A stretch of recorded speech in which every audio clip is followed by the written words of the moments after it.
Knowing that Your Majesty is eager to attract talents, a few years ago, we decided to assign 6 learned mathematicians to bring to Your Majesty the latest scientific knowledge. These are lines from a letter in 1688 written by the then French King Louis XIV to his very dear friend Emperor Kangxi of the Qing dynasty. But due to various reasons, it failed to reach the Forbidden City. But 3 centennials later, the letter is now delivered.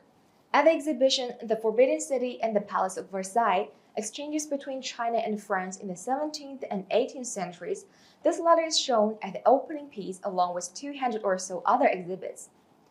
Together, they unveiled a period of a two-way pursuit between China and France despite geographical distance and cultural differences. At that time, Chinese elements could be spotted everywhere in the Palace of Versailles.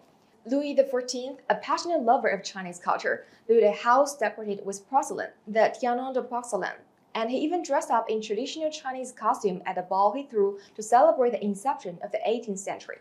Local craftsmanship in France has also been influenced by Chinese artistry, and in the craft work, one can see a fusion of cultures and a mixture of styles. In a way, the prevalence of Chinese craftsmanship and art also played a part in the birth of the Rococo style. As Eastern culture spread to the West, works with French authors introducing various aspects of China mushroomed in France, which was also influential to French society as a whole. According to French sinologist Rémy Mathieu, France reformed its talent election system inspired by China's imperial civil examination system back then. Deeply influenced by Confucius, French Enlightenment writer and philosopher Voltaire also paid tribute to this great philosopher in his works. Of course, no communication or integration could have been possible with only efforts from one side.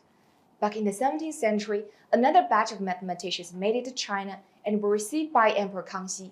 They brought to China state-of-the-art knowledge and scientific apparatuses from the West, and 2 of them even became teachers of Emperor Kangxi, teaching him geometry and other disciplines. In the Yuanmingyuan Park, the famous Dashuifa site was designed by French Jesuit scientist Michel Benoit. France's craftsmanship played an important role in the birth of China's translucent eminal techniques.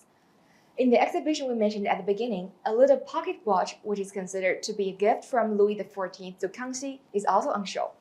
The face of the watch manifests golden lilies, which stand for the French monarch. On the protection shield of the watch movement, a carved-out dragon can be found, a symbol of the Chinese emperor. This pocket watch was preserved in the Palace Museum for over 300 years as a witness to the efforts the 2 imperial rulers made to communicate with and extend friendship between each other. More than 3 centuries ago, the gaze and interactions between the dragon and the lily were deemed as a tale worth telling.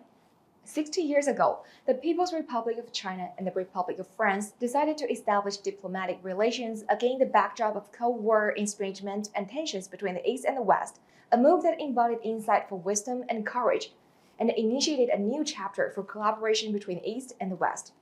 During the past 6 decades, cordial cooperation in economy and trade, as well as people-to-people exchanges, have been the prevailing trend between the 2 countries, which set examples for international exchanges and mutual learning. The story between the Forbidden City and the Palace of Versailles will be continued with more touching and fascinating episodes, about which we are hopeful and confident. Thank you for watching. I'm Xu Yi in Beijing.